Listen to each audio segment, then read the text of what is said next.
우리 성경에 보면 많은 직분이 있습니다. 구약에서는 제사장이나 또는 선지자, 또 하나님의 사람, 하나님의 사람으로는 대표적으로 엘리야가 있겠지요. 그런데 신약에서는 하나님의 사람이라는 표현이 거의 없습니다. 그런데 딱 한 번 나오는 것이 바로 바울 사도가 사랑하는 아들과 같은 디모데에게 디모데후 전서 6장 11절에서 너 하나님의 사람아 그렇게 말씀하는 것이 나옵니다. 그와 아울러서 또 한 번 더 표현되는 것이 바로 바울 사도에게 있습니다. 성경 말씀을 이야기하면서 성경은 하나님의 감동으로 된 것으로 교훈과 책망과 바르게 함과 그렇게 말씀하다가 바로 그 후반에 가서 성경은 하나님의 사람을 온전케 한다고 말합니다. 이 말씀을 볼 때에 저는 이 하나님의 사람이라는 것은 신약 시대부터 우리에게 나타내신 말씀이 아닐까. 그렇다면 오늘 우리 하나님의 사람 어떻게 살아야 하는가? 저는 오늘 말씀의 제목을 너 하나님의 사람아 하는 말씀을 했습니다. 그렇다면 오늘 우리 이 시대를 살아가는 우리 하나님의 사람 어떤 자세를 가져야 할까? 일단 우리가 하나님의 사람이라 말하면 그는 하나님에게 속했다는 뜻입니다. 하나님에게 속했고 또 하나는 하나님의 사람은 하나님의 성품과 하나님의 생활과 하나님의 원하시는 바대로 살아가는 자가 바로 하나님의 사람이라 그렇게 정의를 먼저 내려드립니다. 그러면서 저는 오늘 여기 여러분이 좀 길게 읽으신 이 본문에서 하나님의 사람 그 사람에 대해서 제가 여러분들에게 두 가지 말씀을 드리려고 합니다. 제일 먼저 여러분에게 드리고 싶은 말씀은 하나님의 사람은 온전하게 끝까지 달려갈 수 있는 사람이어야 한다는 것입니다. 벌써 여기서 아마 여러분들 좀 깨달으시겠죠. 아, 이 사람은 끝까지 달려갔는가? 이 사람은 끝까지 달려가지 못했는가 생각을 하는데 실제로는 끝까지 달려가지 못한 사람입니다. 이 하나님의 사람을 여러분들 오늘 우리가 이 열왕기상 13장에서 읽어보면 몇 가지의 그 모습이 있습니다. 첫째로 그는 하나님의 사람으로 불리움을 받았습니다. 사명이 있었습니다. 그 사명은 바로 북쪽 이스라엘의 초대왕인 여로보암에게 가서 그의 잘못된 행실을 책망하고 지적하라는 말씀이었습니다. 왜 그러냐 하면 여로보암은 하나님의 앞에 불리움 받아서 이스라엘을 갈라진 나라 북쪽 이스라엘의 왕이 되었습니다. 그런데 그는 왕이 되고 난 다음에도 불안합니다. 하나님이 자기를 왕으로 세웠지만은 이 나라가 무너질 것 같아요. 왜냐하면 지금 자기가 북쪽을 다스리고 있지만 이스라엘 민족은 적어도 1년에 3번이면 예루살렘에 가서 제사를 드리는데 이 북쪽 사람들이 자꾸 남쪽 예루살렘에 가서 제사 드리다 보면 이 북쪽 이스라엘 나라 자기 나라에 대한 관심이 없어지지 않을까 그런 우려가 있습니다. 그래서 그는 금송아지 2개를 만들어서 베델과 단에다가 세워놓고 이것이 바로 애굽에서 우리를 건진 하나님이다. 예루살렘까지 내려가지 말고 여기에 제사 드리면 된다 하고 금송아지를 만들어 놨습니다. 이것이 하나님 앞에 큰 범죄지요. 그런데 우상을 만들어 놓고 거기에 제사를 드리게 하는데 제사장이 있어야 되지 않습니까? 제사장은 누가 됩니까? 레위 지파 사람이 되는데 전부 다 남쪽 유다에 속해 있으니까 그는 제사장 원하는 사람 다 제사장 해라. 그 제사장을 함부로 만듭니다. 절기도 마음대로 만들었습니다. 가능하면 예루살렘에 못 가도록. 그건 인간적인 방법이죠. 그래서 그는 거기서부터 무너지기 시작합니다. 첫째, 하나님의 인정을 받지 못하거든요. 그래서 하나님께서 오늘 우리 본문에 나타나는 하나님의 사람을 그에게 보내어서 경고합니다. 하나님의 나라를 통해서 당신에게 역사하는데 이제 이 제단이 깨어지고 실은 놋재단이거든요. 이 놋재단이라는 것은 놋을 조각조각 붙여서 만든 재단이 아닙니다. 통롯입니다. 근데 이거는 깨어지기가 불가능한 이야기입니다. 여러분 놋그릇을 땅바닥에다 패대기 치면 쭈그러지지 깨어지지 않습니다. 그런데 실제로 이 놋재단이 깨어지고 재가 쏟아집니다. 그 예언을 듣고 화가 난 여로보암이 손을 뻗어서 저놈 잡아라 그럽니다. 그때 뻗었던 손이 오그라들지를 않습니다. 그때서야 깨닫고 하나님의 사람에게 당신 하나님 앞에 구해서 내 손이 다시 정상으로 돌아오게 해달라고 부탁합니다. 손이 정상으로 돌아왔습니다. 그럴 때 그는 이 하나님의 사람에게 부탁을 합니다. 당신 우리 집에 가서 좀 쉬었다 가라. 그때 그가 이렇게 말합니다. 하나님이 내게 말씀하시기를 여로보암과는 떡도 먹지 말고 물도 마시지 말고 그 집에 가지도 말라 그래서 나는 가야 합니다고 그 길을 떠납니다. 그것이 오늘 이 성경에 나오는 중요한 내용의 줄거리입니다만은 문제는 어디에 있느냐 하면 그가 마지막에 사자에게 물려 죽습니다. 비참한 사건입니다. 왜 그렇게 되었느냐? 그 이유는 제가 뒤에서 말씀을 드리겠지만은 가장 중요한 것은 그가 내세웠던 모든 자세가 하나님 앞에 또는 사람들 앞에 덕을 세우지 못했기 때문에 그런 결과를 낳았다는 것이죠. 중요한 것은 그가 맡은 바 사역을 끝까지 감당할 수 있었느냐. 물론 그에 대해서 인정하는 글이 있습니다. 바로 그건 뭐냐 하면 그 여로보암 이후 한 300년 이후에 남쪽에 요시야 왕이 있습니다. 요시야 왕은 훌륭한 왕인데 그가 나라를 개혁합니다.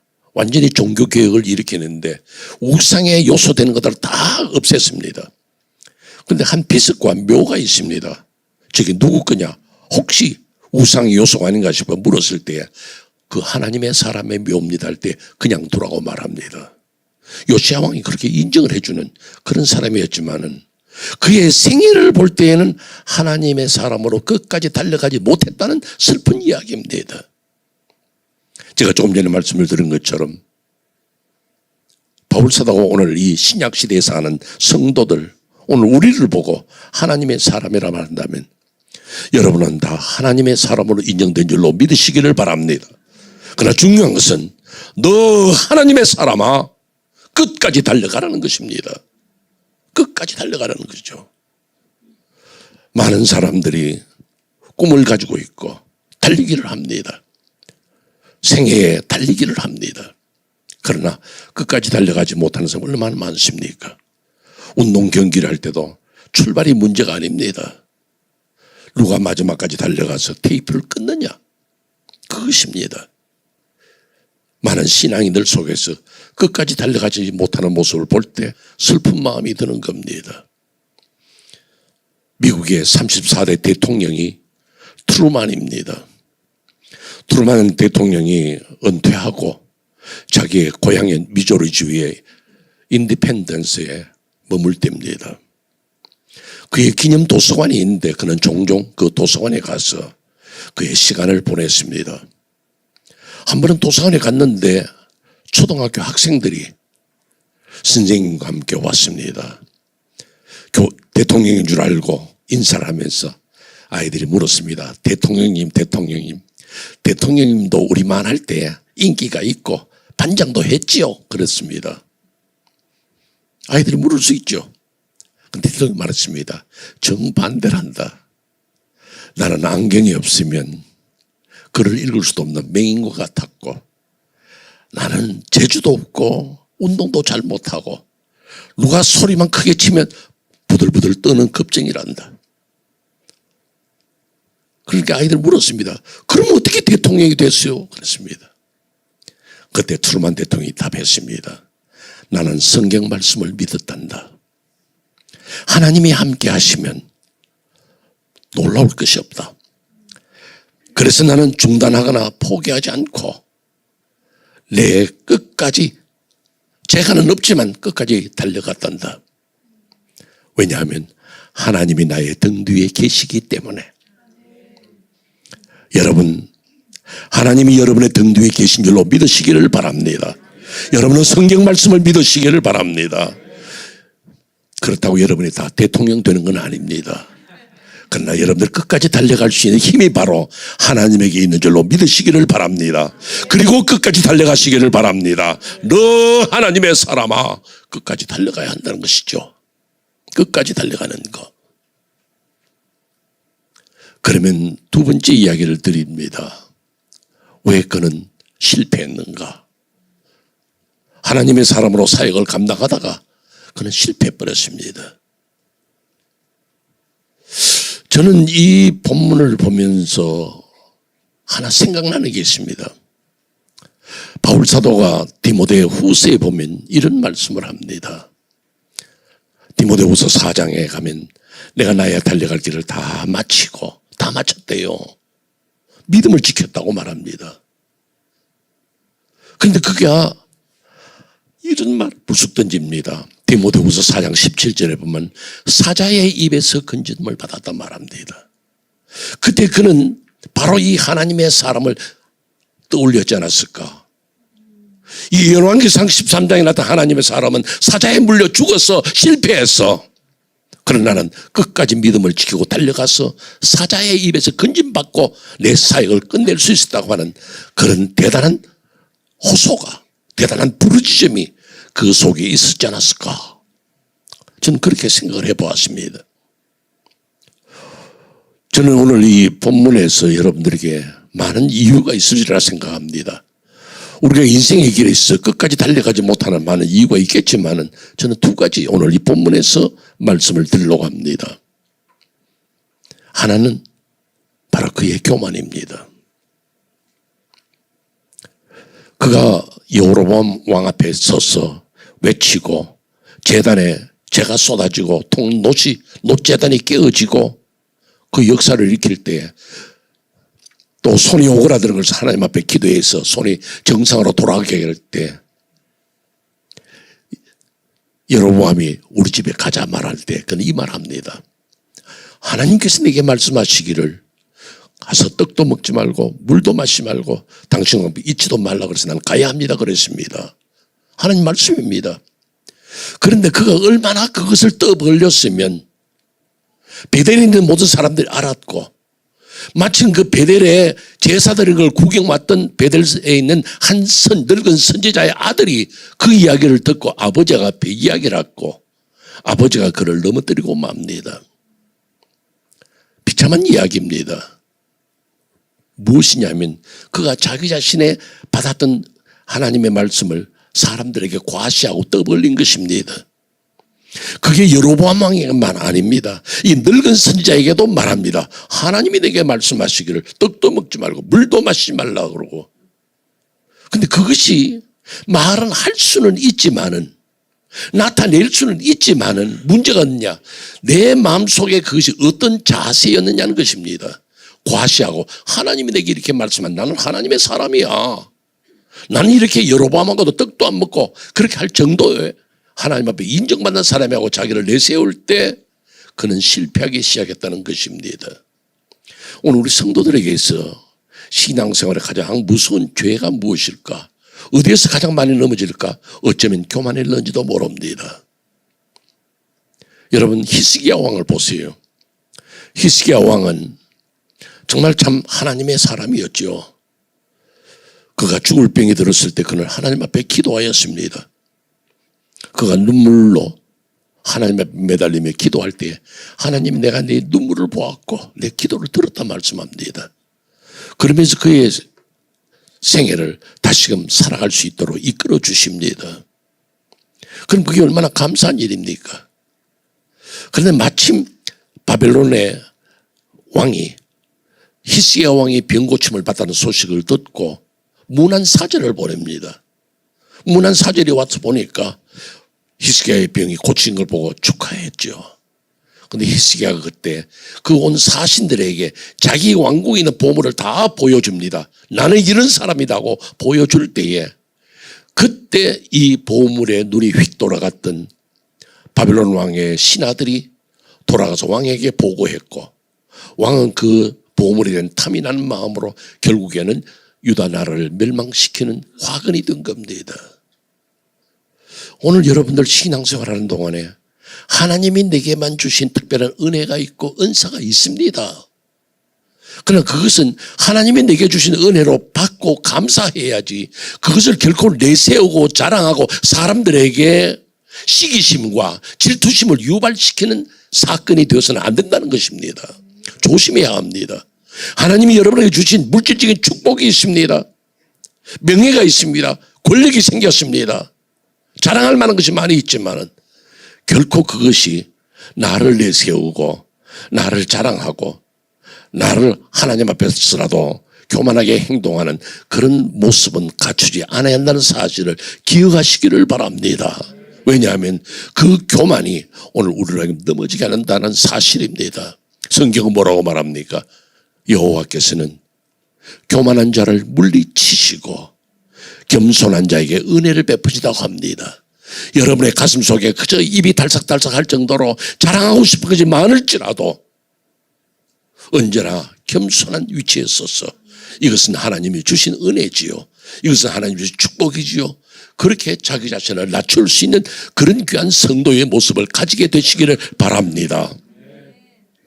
여러분이 아실지 모르겠습니다만 AD 66년에 로마의 황제인 네로, 우리 기독교를 박해하기 시작했던 그 황제 네로가 올림픽에 참가를 했습니다.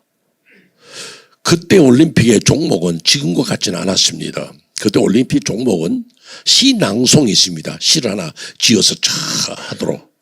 그 다음에 악기 연주가 있습니다. 하프 같은 악기를 연주하고 던지기와 그 다음에 달리기가 있습니다. 그때 그는 5,000명의 군사들을 이끌고 아테네로 가서 올림픽에 갔습니다.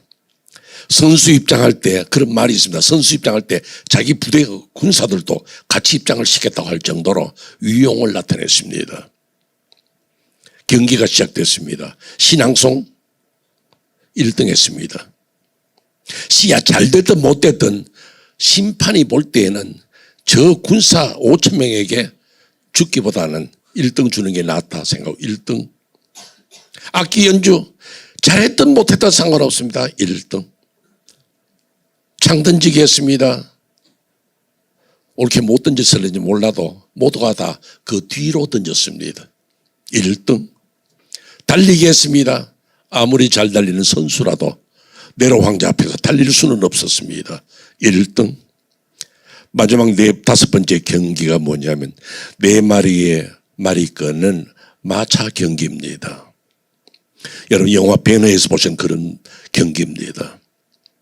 그런데 그가 마차를 타고 달리다가 넘어져서 떨어졌습니다. 그때 다른 마차들도 전부 다 그냥 서 있었습니다. 감히 네로 황제의 앞에 달릴 수가 없었습니다. 마차 경기에서도 1등 했습니다. 그러나 어느 누구도 박수를 치지 않았습니다.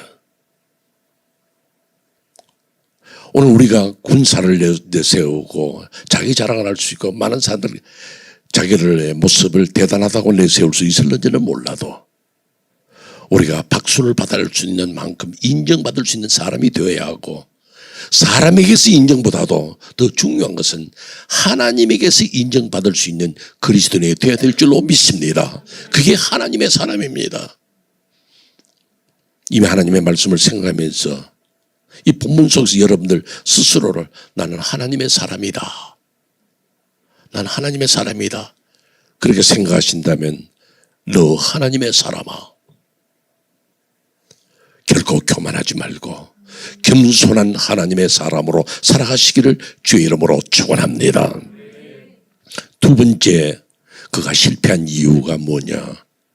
유혹을 이기지 못한 것입니다.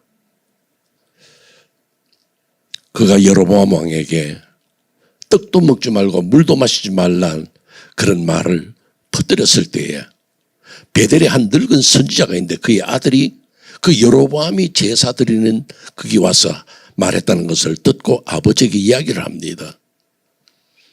그때 이 늙은 선지자가 그를 찾아가서 만납니다.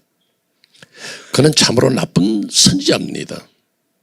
왜냐하면 그때 여로보암이 왕이 되고 난 다음에 이 하나님을 섬기는 여호와 종교에 대해서 핍박할 때에 그는 차라리 예루살렘으로 내려가야 되는데 그는 숨어 살았습니다. 비겁한 사람입니다. 그런데 그보다 더 중요한 것은 오늘 본문에 나타나는 하나님의 사람을 실패하게 만드는 데에 사용된 악한 인물이었다는 것입니다. 그를 실패하게 만들고 그를 사자에게 물려 죽게 만드는 그런 비참한 인간, 그런 선지였다는 것을 먼저 말씀을 드립니다. 그가 이 하나님의 사람을 찾아가서 만납니다. 그리고 우리 집에 가서 쉬어라. 우리 집 와서 떡도 먹지 말고 물도 마시지 말라. 그 말할 때에 그가 말합니다. 하나님께서 내게 말씀하시기를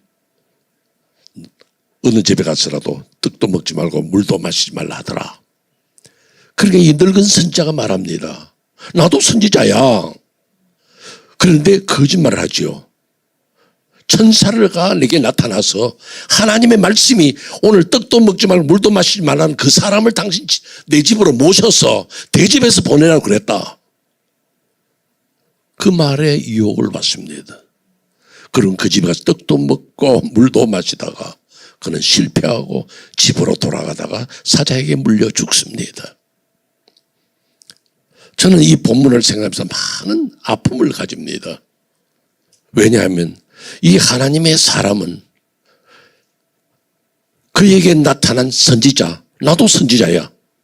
그리고 그가 하는 말 뭡니까? 나도 하나님의 사람, 천사가 나타나서 하나님이 내게 말씀하시더라. 그런 말로 유혹할 때 넘어갔다는 것입니다.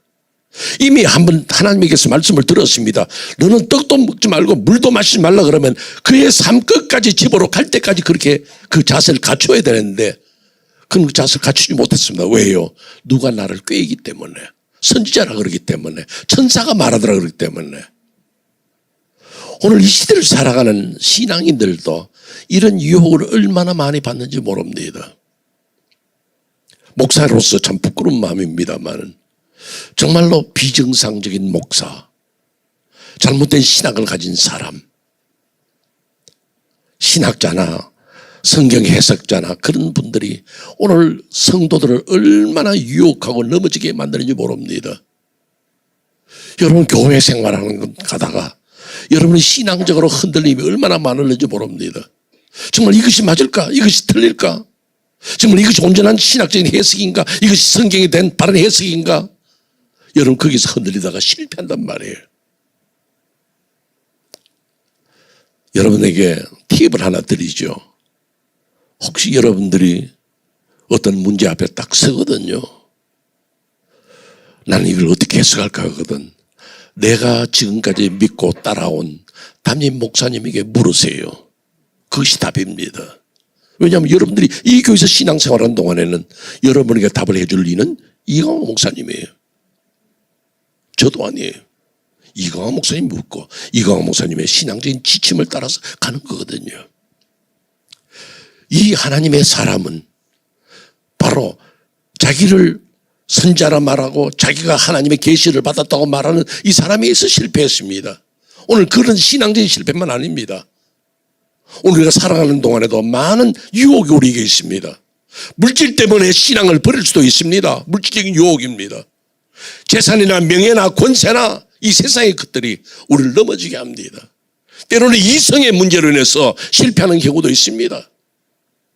가정생활이 엉망이 되어버리고 삶이 엉망이 되어버리고 끝까지 달려가지 못하는 요소가 바로 그게 있다는 것이죠. 우리를 흔드는 유혹을 우리 스스로 깨닫고 물리칠 수 있어야 합니다. 이것이 유혹이구나, 나를 넘어지게 하구나, 내가 이러다가 사자에게 물려 죽으면 바울사도처럼 나는 사자의 입에서도 건짐을 받다 할 정도로 나는 어떤 유혹에서도 승리할 수 있었습니다 하고 고백할 수 있는 여러분이 되어보시기를 바랍니다. 정말 우리의 신앙생활 바로 해야 됩니다. 정신을 차리고 해야 합니다. 끝까지 달려가야죠. 한 초등학교 학생들에게 50년대, 60년대에 그런 테스트를 한 거예요. 두 그룹으로 나누었습니다. A그룹과 B그룹 두 그룹으로 나누어서 너희들이 2시간 동안 이 애들에게 케이크를 나눠주고 2시간 동안 이 케이크를 안 먹고 그냥 가만히 기다리고 있으면 너희들에게 정말 테스트를 해본 거예요. 너희들에게 상급이 있다 없다 이렇게 이야기를 할 수 있죠. 그런데 A그룹에게는요 이렇게 얘기를 했습니다. 너희들이 2시간 동안 요 케이크를 바라보고 있다가 잘 참고 견디면 케이크 하나 더 준다. 그러나 B그룹에는 그냥 2시간 동안 참고 케이크 바라보고 있거라 그랬습니다. 2시간 동안 지나는 동안에 A그룹의 학생들은요, 아이들은 얼마나 케이크 먹고 싶었는지 2시간 동안 그거 바라보고 있는데 얼마나 먹고 싶겠어요. 그러나 요거 참으면 케이크 하나 더 준다는 그 말을 믿고 견뎠습니다. 그러나 B그룹은 이런 약속 저런 약속이 없었기 때문에 그냥 먹고 싶은 대로 찍어서 먹고 쪼개서 먹어버렸습니다. 실험은 거기서 끝나지 않았습니다. 그때 과학자들이 그것을 추적해 봤습니다. 그들은 어떻게 됐을까? 그때 A그룹에 속했던 소년들은 아이들은 자라서 사회에 공헌을 끼치는 유익한 인물들이 되었고 B그룹의 케이크에 넘어갔던 B그룹의 아이들은 성장한 다음에 그저 평범한 인생을 살더란 거죠. 오늘 여러분들이 신앙생활하는 하나님의 사람입니다. 여러분이 살아가는 동안에 여러분에게 많은 케이크와 같이 먹고 싶은 거, 가지고 싶은 거, 하고 싶은 거 그런 욕망들이 여러분의 가슴속에 꿈틀거리면서 욕심을 내게 만들고 시험 들게 하고 그러나 그걸 견딜 줄 아는 것. 왜요? 하나님이 내 곁에 계시고 여러분들은 하나님의 말씀을 부여잡고 사는 성도들입니다. 이후에 나타날 영광, 이후에 나타날 하나님의 은혜가 내게 더 클 것이라 믿고 날마다 승리하는 그리스도인이 바로 여러분이 되시기를 주의 이름으로 축원합니다.